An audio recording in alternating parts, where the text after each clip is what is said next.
पत्नी बोली, आज मेरा खाना बनाने का मन नहीं, आज प्लीज खाने के लिए बाहर चलते हैं। महीने का आखिरी हफ्ता चल रहा था। पति बोला, देखो आखिरी हफ्ता है इसलिए जेब थोड़ी टाइट है। पत्नी बोली, नहीं आज तो हम बाहर से खाना ही खाएंगे। पति बोला, ठीक है बाहर खाते हैं, लेकिन हम महंगे होटल नहीं जाएंगे क्योंकि बजट की थोड़ी दिक्कत है। पत्नी गुस्सा होकर बोली, तुम हमेशा ऐसे ही करते हो और आज हम महंगे होटल में ही खाएंगे, वरना मैं भूखी सो जाऊंगी।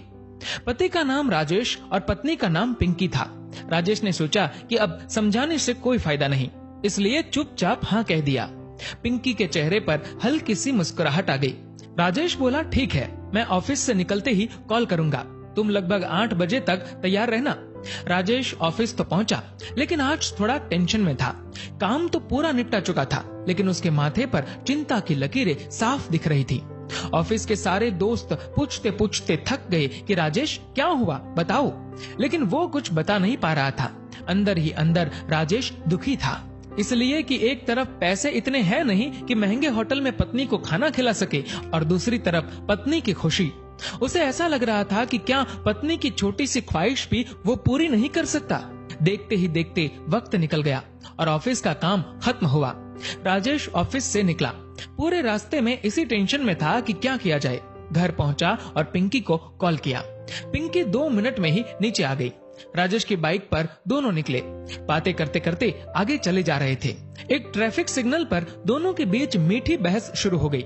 राजेश बोला, मुझे पानीपुरी के कंपटीशन में कोई नहीं हरा सकता।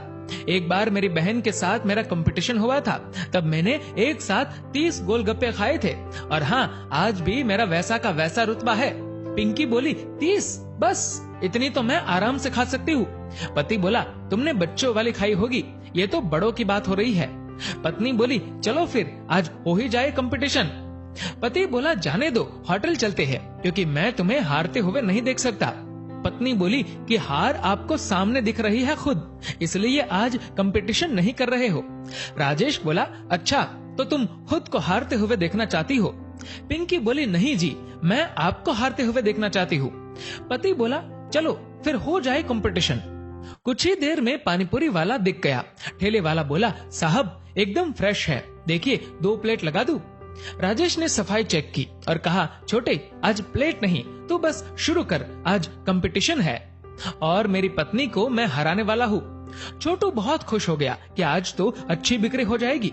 राजेश और पिंकी दोनों ने गोलगप्पे खाने शुरू किए। खाना खाने के लिए निकले थे तो दोनों भूखे थे, इसीलिए दोनों ने आराम से 20-20 गोलगप्पे तो खा लिए। लेकिन उसके बाद राजेश थोड़ा रुक गया। इतने में पिंकी बोली, क्या हुआ जी, आपका रुतबा आपका साथ नहीं दे रहा क्या? राजेश अटकते अटकते बोला, मैं तो और खा सकता हूँ, लेकिन आज। इतने में पिंकी बोली, छोटे 2 गोलगप्पे और लगा, आज तो इनको हारते देखना है। पिंकी ने 2 और खा लिए। राजेश बोला, मैं हार मानता हूँ मैडम जी। पिंकी बोली, देख छोटू, आज साहब का रुतबा शायद उनके साथ नहीं आया है। छोटू हंस पड़ा। राजेश ने छोटू को पैसे दिए और दोनों घर के लिए निकले। पूरे रास्ते में पिंकी की खुशी देखने लायक थी। राजेश चाहता तो 10-15 और आराम से खा लेता, लेकिन वो तो पिंकी को खुश देखना चाहता था। मन ही मन राजेश ने सोचा कि पत्नी को दुखी किए बिना भी पैसे बचाए जा सकते हैं, सिर्फ तरीका सही होना चाहिए। कंपटीशन में पिंकी भले ही जीत गई हो, लेकिन राजेश जैसे पति को हराना मुश्किल ही नहीं नामुमकिन है। दोस्तों, इस वीडियो को लेकर आपकी क्या राय है नीचे कमेंट करके जरूर बताएगा, और अगर आपको वीडियो अच्छा लगा हो तो इस वीडियो को लाइक करेगा, शेयर करेगा ज्यादा से ज्यादा लोगों तक, और ऐसे ही और भी इंस्पिरेशनल वीडियोस के लिए सब्सक्राइब करें हमारे यूट्यूब चैनल को और फेसबुक पर फॉलो करें हमारे पेज को। धन्यवाद।